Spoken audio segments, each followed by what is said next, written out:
Well, hello to all the great players and parents that are getting ready to get their 13 and 14-year-old tryouts for JO Volleyball going in just a couple of weeks here. My name's Grant Roberts. I am the club director for Buckeyefire Volleyball. Have been for a long time now. I think going on 18 years or something like that. Typically, when we do our tryouts, I like to ask the parents into the gym, let them meet the coaches, bring them back in after the tryout, and answer all your questions. Unfortunately, COVID has not disappeared yet, and we do have limited space. So this year we're not going to be able to do that again. So I thought maybe what I could do is put together a little presentation for you guys to kind of help guide you through tryouts, both with us and other clubs, especially at the 13 and 14-year-old level, where I know for many of you this will be your first experience with JO volleyball, and it can be overwhelming, but it doesn't have to be. So hopefully I'll be able to help you out a little bit with that. As we go through this, what I hope we could accomplish in the video is that we can give you a quick introduction to Buckeyefire. Yeah, you can meet the 13 and 14-year-old coaches, so you know who they are. Go over all the technical stuff, the registration process, the process in the OVR, the tryout process, the answer process, the contract process. It's pretty overwhelming if you've never gone through it before. And even if you have gone through it once, it can be overwhelming. We'll try to fill you in on all of that. I want to let you know how we build our teams because it is a little bit different than other clubs. And what you can do to prepare for tryouts, what to expect when you get to tryouts, and then what happens after the tryout. How do you get your answers, and how do we get our answers? So let's get started with this right now. Buckeyefire family, we've been around for quite a while. We were established in 2005. That's when John, Dave, myself, our daughters were just getting started in their seventh grade, 13-year-old JO venture, which is exactly what you're going through right now. Naturally, we fell in love with the sport. We began coaching the sport with the kids, and it turned into a club. Our kids are all grown adults now, living their grown adult lives successfully, all of them. And we're still coaching because we still love the kids and we still love the club. We still love the area, and I don't see that stopping anytime soon. Our club is based on a very positive family philosophy. So we do feel like a family. I'll call you the Buckeyefire family if you're in the club. We refer to everybody that way. It is a family small club, which is really nice. And it's all based on positive coaching and positive results. What we try to do here at Buckeyefire is we develop volleyball players by developing a strong confidence. 9 out of 10 times when a player is not performing up to where they should be performing, it's almost always confidence. It's when the player loses confidence that they start to make mistakes. Well, we encourage that and positively watch it happen. Let them go through it. Help them go through it. We want to build good, confident leaders. We start that right here at this level at 13 and 14. And I'll kind of explain that a little bit better as we go on. But at 13 and 14 years old, our idea is to build that confidence, get a good base, challenge them, but challenge them at the right level. We don't want to kill confidence either. And as they grow up, we want to retain those players. And our goal is always then when we start traveling them hard and playing at the highest levels, at 15, 16, 17, and 18, we want to be at the top of the OVR. And we typically have 2 or 3 teams at the top of the American division. Last year, we were fortunate to have a #1 team at the 16-year-old level. We do win. We do win quite a bit. So, and we're proud of that for a small club.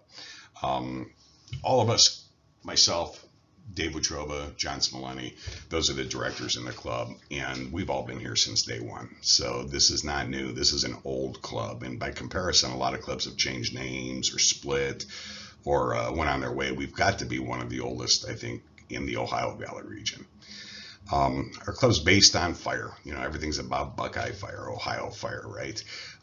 Every team, we don't like to call our teams red, black, gray. The #1 team, the #2 team. That's not in our philosophy. So they all have fire names: Wildfire, Surefire, Sparkfire, Redfire, Crossfire. So it's kind of cool. That name usually travels with the coach. So as they grow with the kids, they'll keep their name. And if the coaches go back down, they'll take that name after they're done at 18.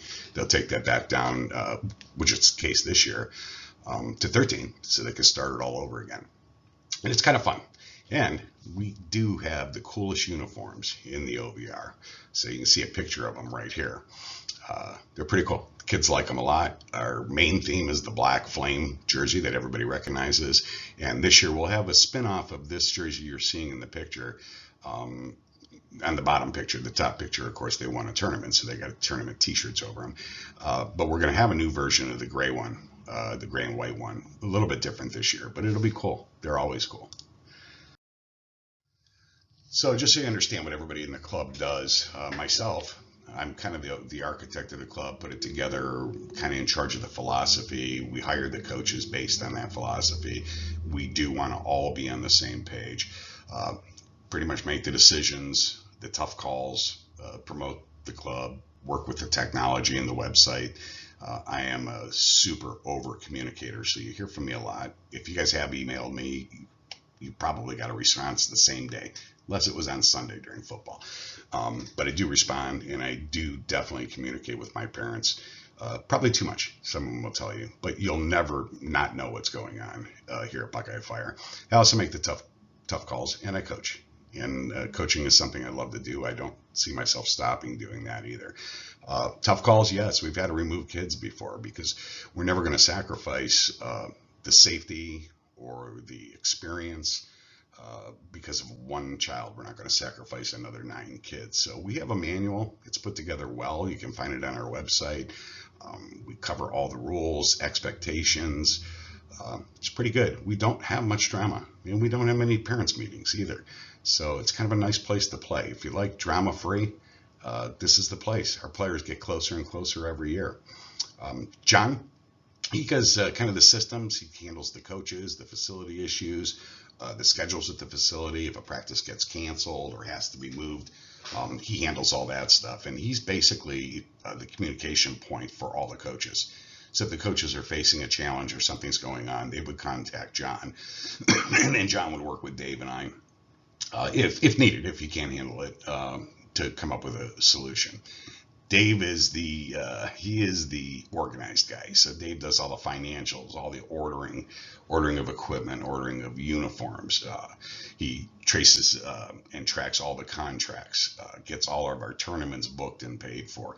Make sure that all our coaches are in compliance, have all the proper certifications.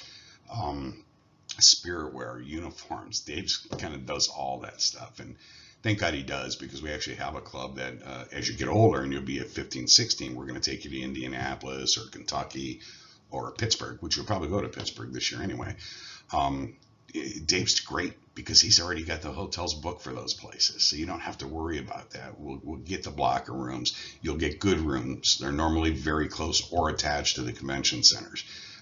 He's on top of all that, and we couldn't do this without Dave. The three of us are all a 1/3 vote, so there won't be any ties. If we need to change something, want to change something, we simply vote and we get her done. So that's kind of the makings of the Buckeyefire administration, I guess. Okay, so let me introduce you to your 13 and 14s coaches, which I'm really excited about this year. Holly Vertock, who has been with us, she was actually the first female coach, actually the first coach we hired outside of ourselves here at Buckeyefire, and that's got to go back 12 years, 10 years, something like that. But Holly's been here for a long, long time. We've watched her grow, we watched her get married, and we watched her have young twins, a boy and a girl, that she is doing a marvelous job raising. And now she's going from 18 or 17 all the way back down to 13 because she's excited to get back to that age group. And of course, being a mom and raising kids not much younger than you, is something that she really wanted to do. So I'm excited to have a coach with that much experience at this level. Now, Holly is the head coach JV at Hudson High School, and she was prior to that with Nordonia High School as well. So look for Holly to do a great job at 13. She'll have the Wildfire team. We are welcoming a new coach here who's not new at all, in Rocco Cavelli. Now, Rocco is a resident here in the Nordonia School District. However, he teaches and has been the head volleyball coach forever at Maple Heights High School. Rocco knows the game. He's highly experienced, and he's excited to get started as his daughter's just entering into the JO world as well. So we're sure happy to have another head varsity coach on board, and especially at the 13-year-old level. He'll have the surefire team. Alexis Bernie. This kid has been around forever. Her mom has coached here for a long, long time. We've coached all three, two of her sisters, all three of the daughters. And Alexis was one of them. So she grew up through the club. She knows the positive philosophies within the club. And now she went to Ohio State, where she was a head JO coach down there for a Columbus club for a few years. She's a certified USAV referee. That's no easy task, so she does know the rules. And graduated from Ohio State in exercise science, and I know she's got another degree too, but she is working on a master's right now as well. So this is what Alexis wants to do, and she works developing kids right now in a place which I think she'll probably share with you as they're working to physically develop volleyball players and get them ready for tryouts too. She's going to have the Sparkfire team. The Sparkfire team will be returning some players, so she started that process of building for her team for the future. And she looks forward to staying with that team all the way up and through. And she wants it to be an A1 team, which I'm excited about. We also welcome a new coach this year in Alexis Hewitt. Alexis comes to us from Norton High School, where she's a head JV coach. She was a player herself. She went to John Carroll University. Most of her resume surrounds kids and philosophy and psychiatry and things like that, and teaching that are just great assets to be a great coach. So we're excited to have Alexis on board. She'll have the other 14's team, and that will be called Sapphire. So there's your 13 and 14 coaches. Now, the technical stuff. I'm going to start out with the cautions. These are really important, so I want you to listen to them pretty carefully. The OVR has rules. Not all clubs follow those rules. Some clubs bend those rules, and a lot of clubs won't let you know what those rules are. So you really have to be adamant about going through these sites, reading the information, and understanding it. I'm going to help you with some of the key points right now. Think about what's important to you before tryouts start. It's a great conversation to have with your daughters, because everybody has a little bit different thing, so somebody might want to play with friends, or somebody might want to be in a big club with a ton of people. Somebody might want to be in a small club. But I think it's important to know what you want. If you're looking for that positive family atmosphere, but still want to develop very strong with great coaching, we would be the club for you, I think. If you're impressed and overly impressed with a big facility with courts and weight rooms and things like that, then we're probably not going to be the club if that stuff is most important to you. But I'd ask you too to keep in mind you're 13 and 14 years old. You're not right now looking for college. What we do with our 13 and 14s is help them love the game, make them come back next year, make them really love this game, so that way they can enjoy it, get more confident in it, and when it's time to play at higher levels, and we'll do that. But you really need to have that talk, kind of go through the clubs, the philosophies, see what they've got, see if they've got manuals, see what their philosophies are. Do they have rules?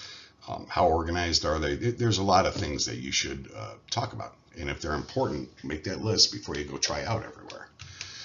Volleyball is a business, and it's important to understand that.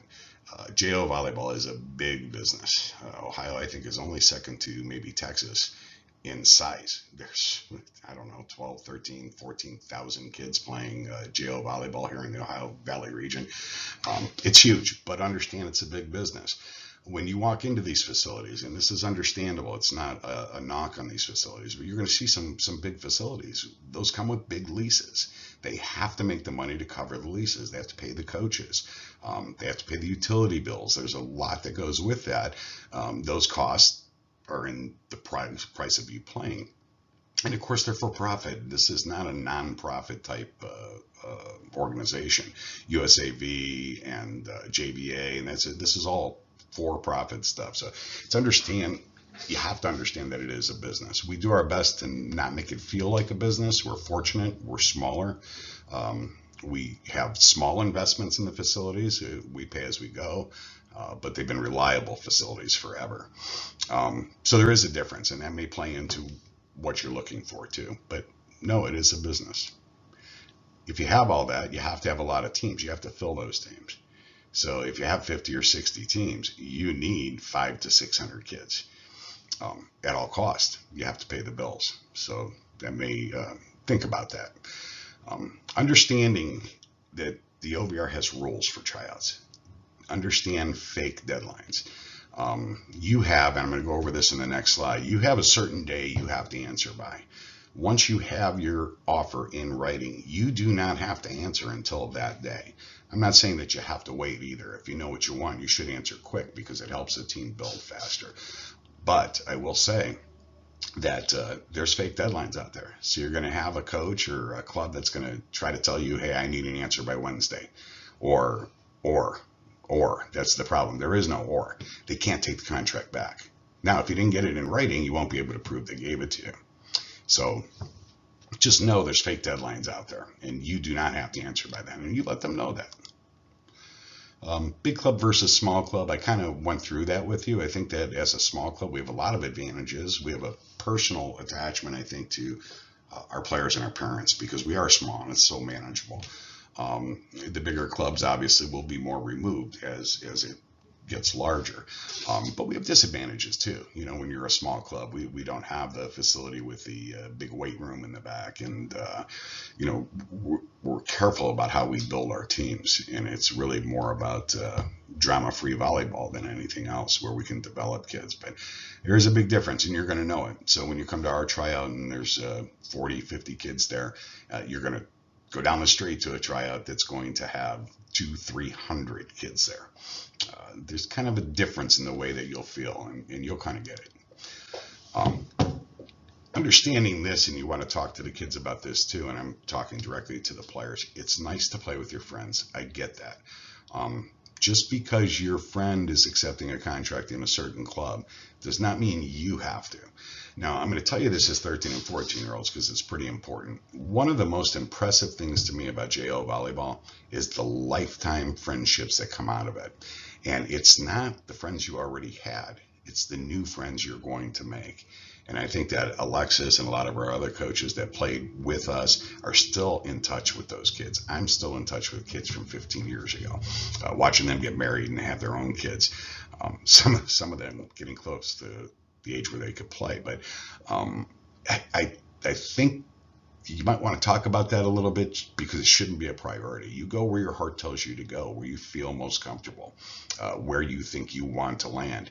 You will have 9 other kids or 8 other kids on that team, and you will become close friends with them. So I wouldn't friend follow. Not that it's not nice. It is nice to play with friends. But keep in mind, you can only have 3 kids from one school system on a team anyway, all based on that philosophy. We want kids to make friends with new kids. I mean, that's all part of the growth process. Evaluate practice time versus playing time. I think this is pretty important. One thing I notice on everybody's price sheets and stuff, it'll usually say 2 practices and then a 3rd practice on Saturday or Sunday during the week. We're rock solid 2 practices for sure. But then you read in the sheet and some of the practices are an hour and a half, some are 2 hours. We're always 2 hours flat. And Sundays, we feel like you should be playing in tournaments. So we offer a lot more tournament days rather than having practice. So, you know, if you're with Buckeyefire, you're pretty much going to practice Monday through Thursday. You're going to have your weekends free to play in tournaments. And if we're not in a tournament, you're going to get a break, which is also important. But make sure that you evaluate that practice time that way. Find out, is the 3rd one on Sunday? If you're not playing in a tournament, if you're playing in a tournament, you won't get that practice anyway. But when you look at tournament days, and that's what it is, it's not tournaments, it's tournament days. You look at some of these clubs are playing 6 to 7 tournament days. So a 2-day tournament on the weekend is 1 tournament, but it's 2 tournament days. So if you're only playing 6 tournament days, you can only do that 3 times. We play a lot more days. So I think the minimum we play is 10. We play as many with our explosive teams as I want to say they're 14 or 15 days. So we like to travel and we like to play. We play a lot. So I don't think it gets slighted very much. And we do have opportunities for more practice time as the season goes on, because we do get more gym time come February, March, April, and during those months. The status tag, that's going to be something to be aware of for sure. at 13 and 14, you're gonna feel pretty cool if you get an offer and it's for a national team. Now, the kids love it because they want to be called a national player, but there's some things to consider when you're doing that. Number one, you're 13 and 14. National teams can cost as much as double the price of an American team, especially our prices. Is that worth it to you? You're going to travel a lot more. So on top of paying a much bigger fee, you're paying for all those hotels, all that travel, the meals while you're out. It's pretty costly. I can tell you that Ohio State isn't sitting on the sidelines of a 13 and 14-year-old court recruiting for a player. So if you truly love volleyball, and my philosophy would be go through 12, go through 13, build that confidence, go through 14, then make a decision on what level that you think you best fit. Part of the problem for me with national is that national's gotten a little bit watered down. So where your big clubs only had one national team, and these were all D1 players, right? Let's say there's 17. These are the teams that just kill everybody and beat up on each other. Great volleyball to watch, without a doubt. But some of these clubs now have 2 and 3 of those national teams. So they're approaching and taking players that are truly American players and kind of tucking them into that national. You're still only going to have like these top 10 big national teams, and the other ones are going to be kind of mediocre national and maybe top level American, depending on how you look at it. So when you look at the status tag, it shouldn't be important. Again, go with your heart. Play in the club that you really want to play in and that you can develop in at 13 and 14 years old. You have plenty of time to play national or above. Tryout numbers, limitations. So tryout numbers, when you go to tryouts, there's probably going to be a lot of kids at some of the tryouts for sure. But there are limitations. 3 kids can only be picked in a team from one school. So you can't have more than 3. That's just the state of Ohio thing. You go to Pennsylvania and other states, they don't do that. So with the tryout numbers being limited, the other thing is how many times you get to touch the ball. So you have to look at that and how many courts there are. So there's a lot of things, and I'll go through that process with you later so you know what to expect. We talked about that deadline, that fake deadline, right? Your signing date is Wednesday, November 10th. That's your only deadline. No club should tell you, I want to order uniforms in 3 days, so I need an answer. No, can't do it. Can't make their own deadline. I'm giving you 5 days to answer them. Now, some of the tricks that they'll use is they'll give you your offer verbally, right? And tell you, I want an answer in 3 days.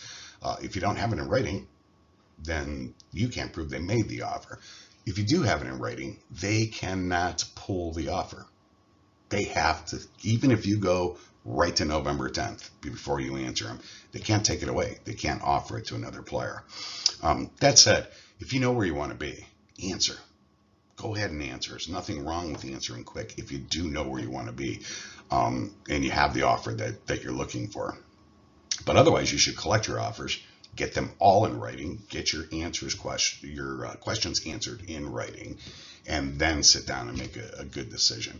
We definitely don't pressure you, and the clubs are not allowed to pressure you. They're not allowed to call you every day. We're not actually supposed to make contact with you after giving you the offer. You're to make contact with us. It doesn't always work that way because somebody is waiting too, and you have to keep that in mind. There's a kid on that waiting list, and that kid wants to be in the club, and until you give your answer, she can't move on to that team.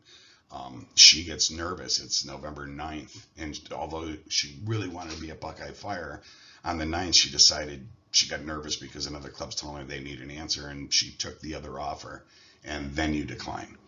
That really, really hurts the way we build teams, the way anybody builds teams. So if you know where you're going, it's great to answer quick, especially if you know you want to be there.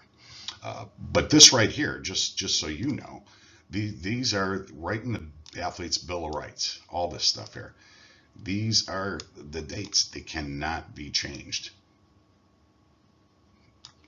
Athlete's Bill of Rights is something you definitely want to read because it does tell you what you have the right to do and what some of the things you can't do as far as this goes. I know if you're a 13-year-old, you're thinking, oh my gosh, they're treating this like the NFL. There's contracts and stuff like that. And that is true.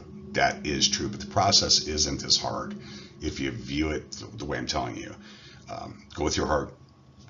know what you want in a club, and if you get the offer from the club you want, go ahead and take it. It's that simple.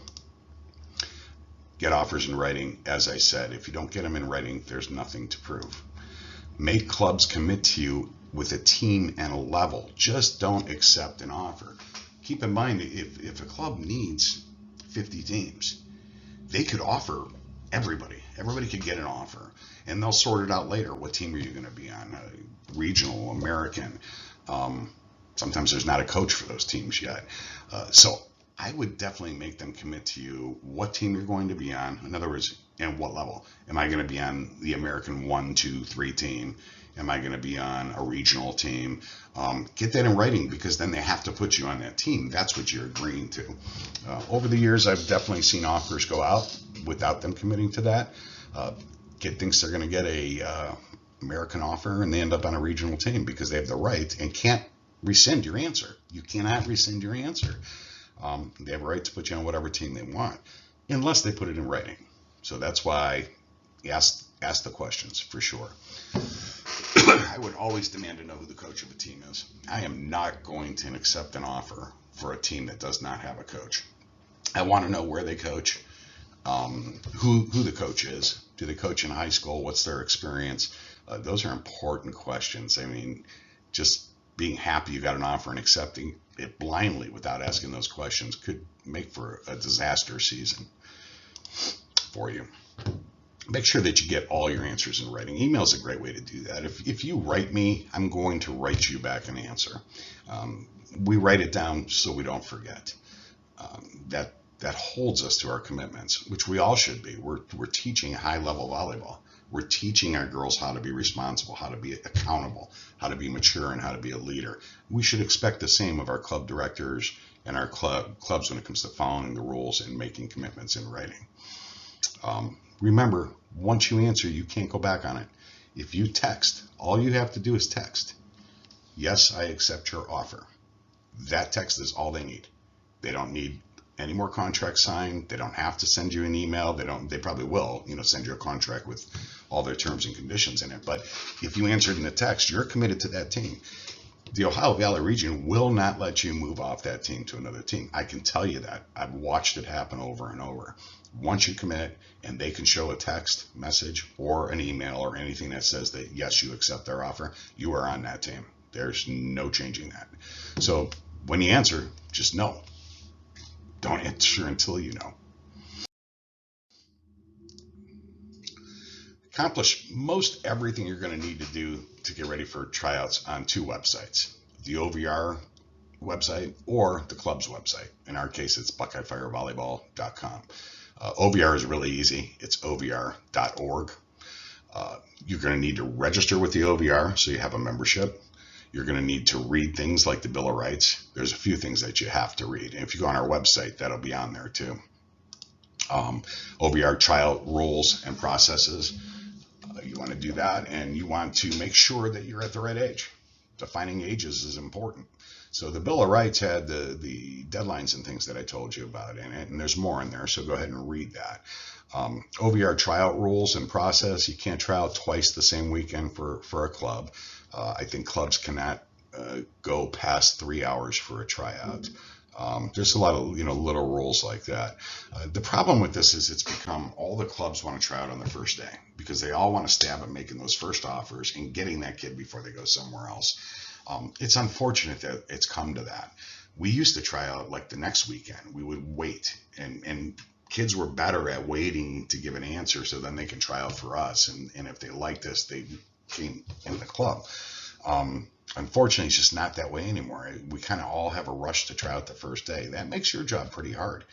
Again, going all the way back to what's important to you and the player, you might want to decide that because you're going to have conflicts with these tryouts. Some tryouts happen at the same time.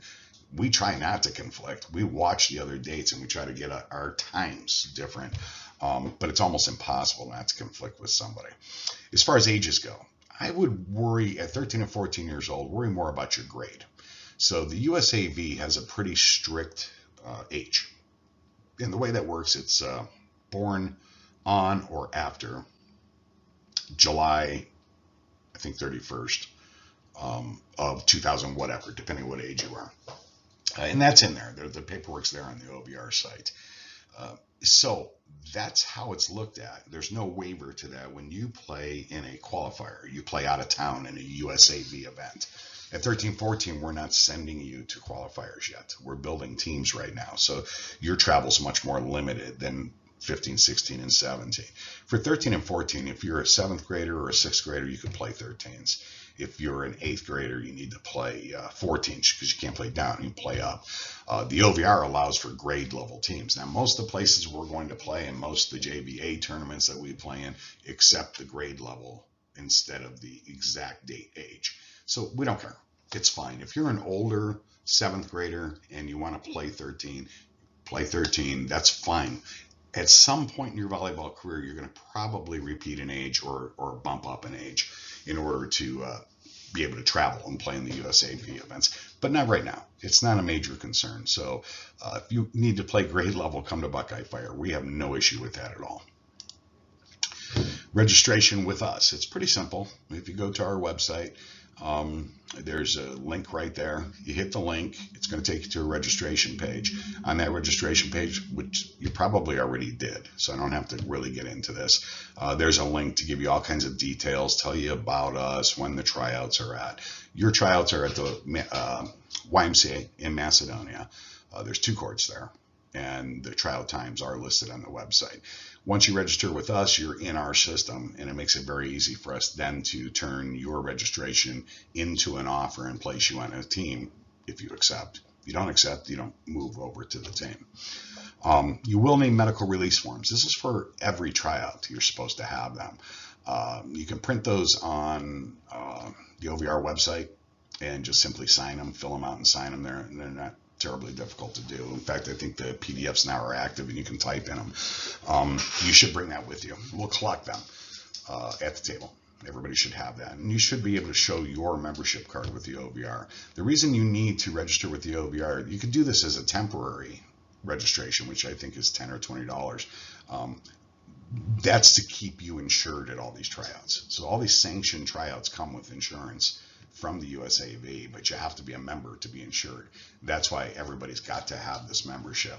If you make a team in the OVR, then you convert that temporary membership to a full membership on their website. But you're definitely going to need your membership card, at least on your phone, and your medical release. Bring that with you. The OVR site is pretty simple. You're going to spend most of your time on this tab right here, which is juniors. When you hover over this, almost everything you need is there. So if you go to club registration package, you could read all the rules and stuff for the club directors. You can go down to registration, junior girls, you can see the tournaments that are available, but that's pretty much where you're going to spend most of your time right there. There's some archives and things that are pretty cool too. The OVR has their own website. Once you become a member, you're going to go into something which is a totally different thing, Sports Engine, that connects the USAV to that. But you don't have to worry about that right now. For right now, make sure that you get registered on the OVR site. And that's where you would read all the things like the Bill of Rights and stuff like that. Now for our site, it's pretty simple. If you scroll down, here's the three basic links are right in the middle, and this is your tryout. So if you click on this one, it's going to take you right to the registration page. This is the older tryout, and this is our open gyms. And I hope you guys are going to make it to some of the open gyms.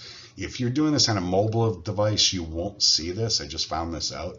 So you need to go up here to Tryouts and click on Tryouts, and down will pull a menu, and you can get to registration for your tryout there. Also, you can get right to the tryout results, because as names are picked, we will list them on the website, so you'll know you're picked. Also, if you're on the waiting list. So you understand how we build teams. We're not big on, and this is part of the family positive atmosphere, we're not big on calling a team a number 1 team and a number 2 team.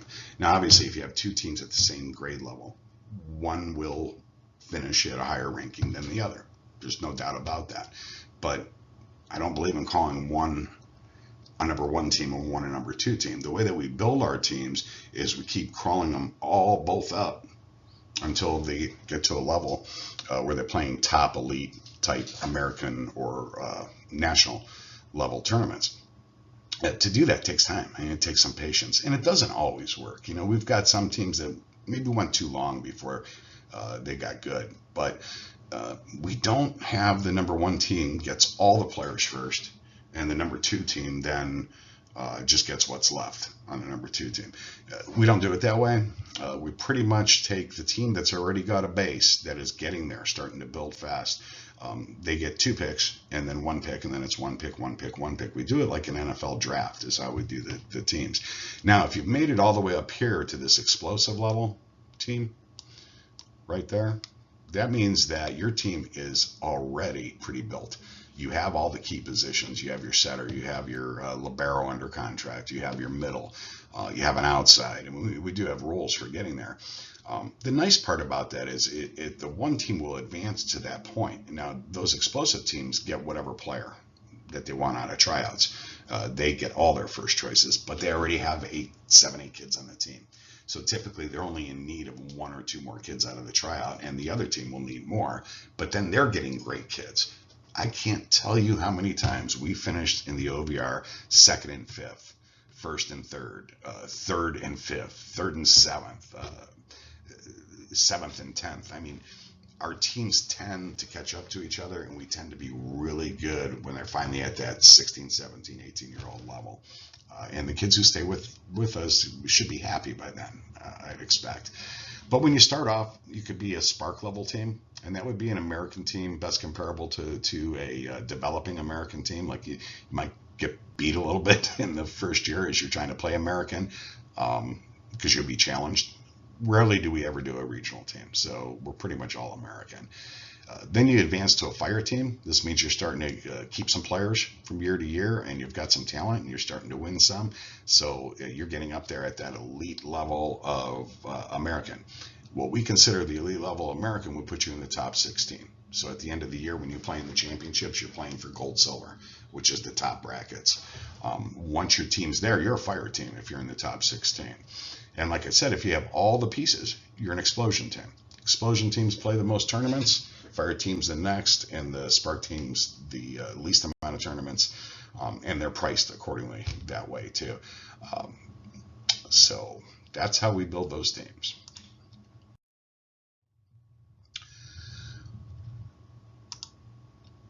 Develop chemistry, really important. We develop culture, Buckeyefire culture, which is a family positive culture.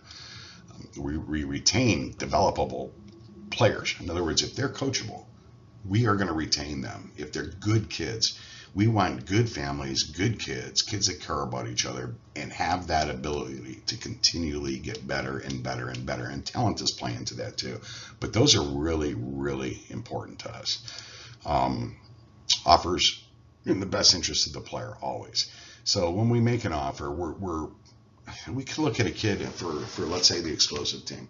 We could look at a kid and say they'll be the 10th player on that team, which means their playing time may suffer on that team, but they're a good player. And if we put them on the other team, they're a full-time all-around player, and they're probably in the top 2, 3 on that team. Those are all things that we sit down and we talk about. Of course, every coach wants all the best kids, but we do try to make it in the best interest of the player. Like I said, we want gold, silver finishes by 15 and 16. College exposure, there's no doubt we get plenty of it. For a tiny little club, you would not believe how many kids we have placed in D3, D2, and even D1 programs. I'll go to any end to help a kid that really wants to play. If they want to accomplish that dream and you're still here at 17 and 18, we're going to work really hard for you. And we do know the college coaches, and we communicate well with them. I'd say play in college. A lot of kids won't. A lot of kids are burned out. Those kids sometimes they'll start in national at 13 and 14. They're burned out by 17. They don't even play their 18-year-old year. And although they're good players and can play in college, they end up not wanting to. So those are all things that we try to balance. These are just, and I didn't even add last year's yet, but these are just all the kids that we have put in college spots, scholarships. And like I said, I didn't even add last year, which we had a lot. Our philosophy, our expectations are simple: be positive, responsible, take accountability. These are the things we're looking for in a player. Be able to handle disappointment, learn from challenges, and we want to make leaders. That's what we're here to do. This is our price list. You can find this on our details page. Scroll down to the documents center. It's towards the bottom of the page on the left. Basically, there's those 3 levels I talked about. Spark is $1,400. Fire level is $1,575, and explosive is $1,675. We will have some fire teams that may come to you and say, hey, we want to play more tournaments, so we're not an explosive team, but we're going to play an explosive schedule. And if you guys are okay with it, we'll go the $1,675 and give you the tournament days, because there are 13 to 15 tournament days. Fire are 11 to 13, and Spark is 9 to 11 tournament days. And again, those are tournament days, not tournaments. And you're going to find out that's a lot of playing compared to other clubs. As far as what else we offer, you're getting 2 great jerseys. We, like I said, have such cool jerseys. Your name is on your jersey. It doesn't say Buckeyefire in the back. Their last name is on there. Buckeyefire is on the sleeve. But you'll absolutely enjoy the uniforms. They're nice. You get a really high quality warm up. So there'll be a warm up jacket. It's usually a quarter zip that they'll wear, and it's real high quality. That also has their name on it. Everything that we do will have their name on it. We don't do spandex, and that's, I think, a personal thing from when I started this club way back then. I feel like spandex is not something for a male club director to be picking out. That's between mom and you, and they cost, I don't know what they cost now, $15 or whatever. I'm not. If I pick out your spandex, everyone's getting 6-inch spandex, so I won't be the most popular guy in the world. Leave that up to you guys. You want to buy black spandex? That's all we ask. They have to match, so we do use black spandex. And I think that about covers all that. Oh, you get 2 practice t-shirts too. So you're going to have 2 practice t-shirts before the first practice usually. Although everything's been a little bit slow to get delivered this year, all across the nation. So that's it. You can download that and take a look at it. You can compare that to others. I try to make it a little simpler than the big confusing charts that people seem to like to use. So hopefully that'll be good. If you guys have any other questions, just email me then. I want you to keep in mind, this is with any club. You are not buying playing time. You're not buying a team. You're not buying the right to play. What you're buying is the open spot. And that's important when you understand. Remember, I said this was a business. There's only so many open spots. So, for instance, both 13 teams are going to need 10 players. There are 10 open spots. Well, when Susie says, yes, I accept your offer, she takes one of those 10 spots away. Now, the club needs, and it's balanced on, according to our bills, this price that we're showing you, and we need it for that spot because our costs don't go down if Susie quits. So once you commit to that spot, even if you feel like you're not getting the playing time or not getting the position you want to play or whatever, you can't quit. You have to pay. You have to pay. So that's what you bought. When you commit, you bought that spot, and you kind of can't get out of that. You're going to need to pay that. COVID refunds. I'm going to tell you that 2 years ago when the season did get canceled, and it was a really unfortunate thing. I felt so bad for the kids I was coaching. We did refund. A lot of clubs didn't. So, and you should be aware of that. We took all the tournaments that we got refunded for, and we took all the gym time and things that we didn't end up having to be paid for. We pulled it all together, and we looked at how many tournaments a team played. Because at that point when the season got canceled, I had some teams that already got 5 tournaments in, or 4 tournaments, and I had some teams that only played 1.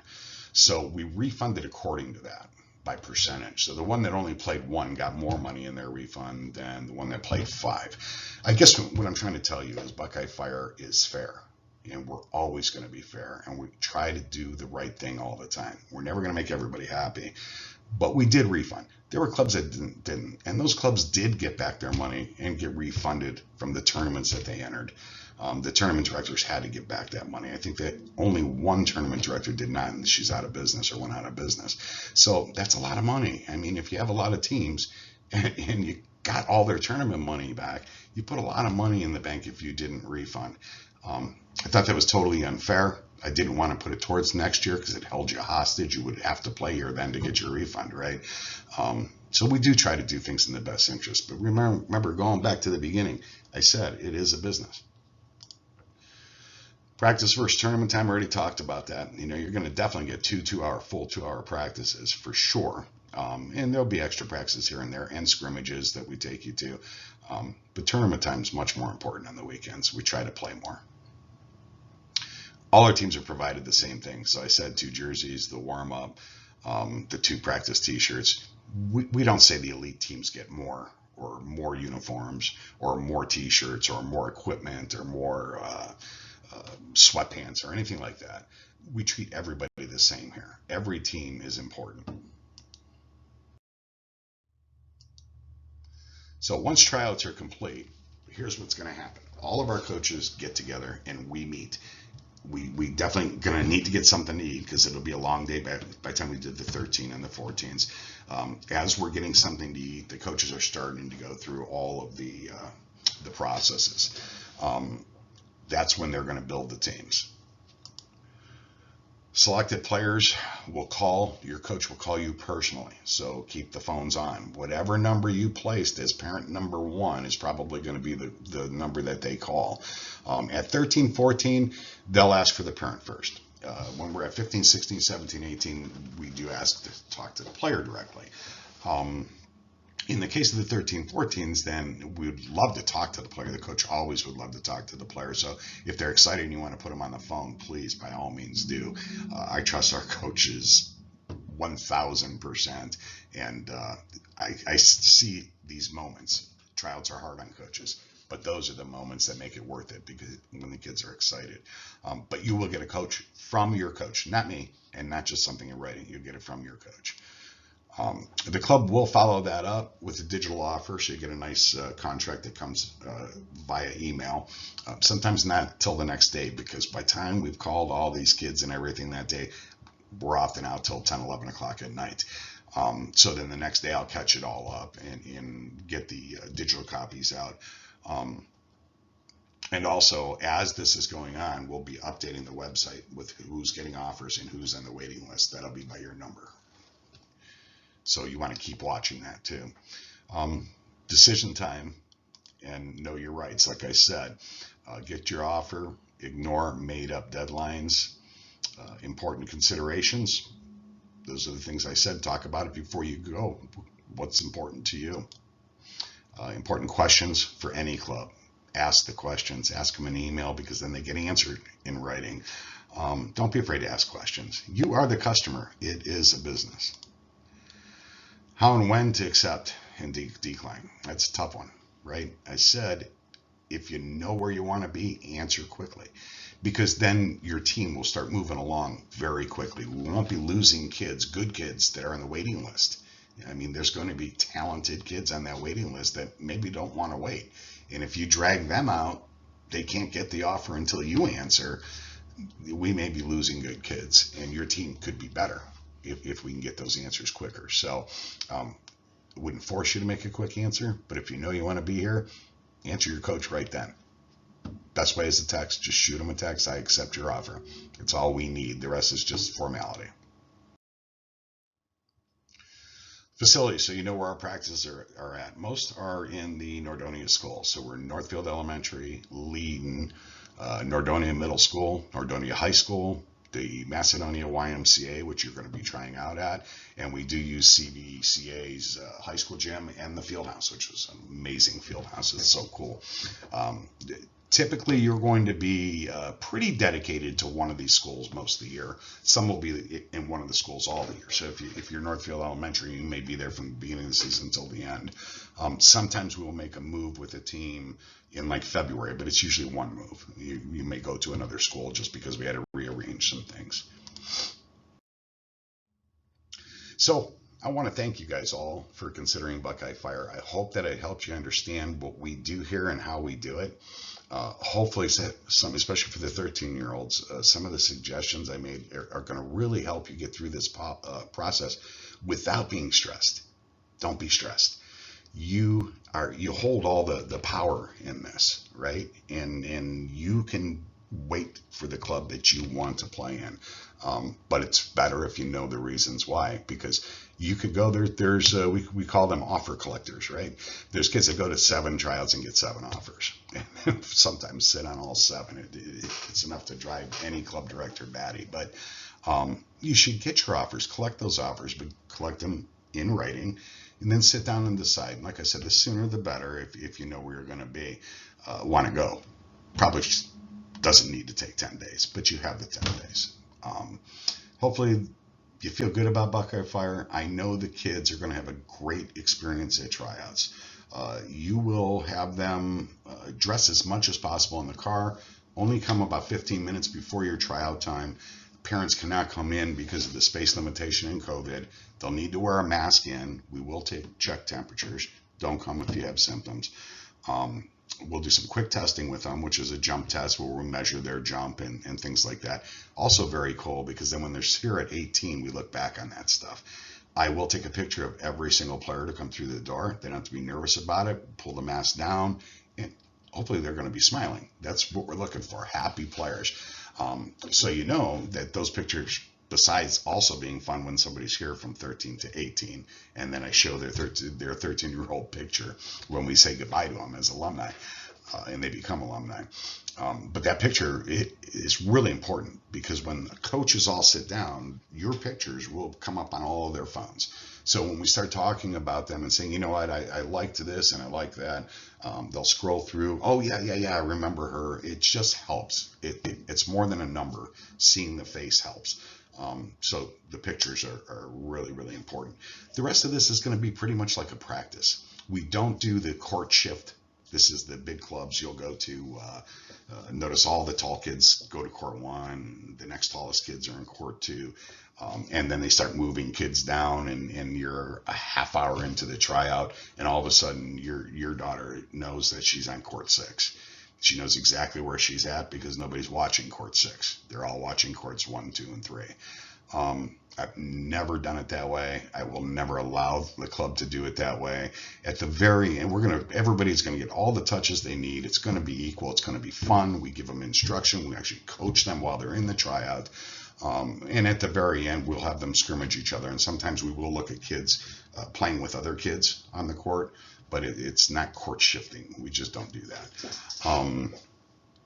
Other than that, they can relax, hustle, and smile. Coaches do not write down anything negative. They're not allowed. And our philosophy is you don't write down something negative. So if a kid's shanking balls and can't pass, they don't write down this kid can't pass. We don't do that. If you see a coach writing something down, it's got to be something good. So even if you did shank a ball and you see him writing it down, as players, know that maybe they're writing down that you handled that well. You smiled and came right back. You got right back in position. It didn't bother you. That's a key attribute to a player, especially a young player. Makes you more coachable. And then when you leave, I think that you're going to find that the kids really enjoyed themselves. That's typically what I hear in the tryouts. They're organized. They're carefully planned. The kids have fun. And usually the results are pretty good. And of course, I want to wish you all luck. If you have any questions, that's the email address to send it to, staff@bfvb@gmail.com. I will get those emails, and I typically respond pretty quickly. So hopefully that helps you. I want you guys to all get a good night's rest before the tryout, and I can't wait to meet you all at tryouts. Take care.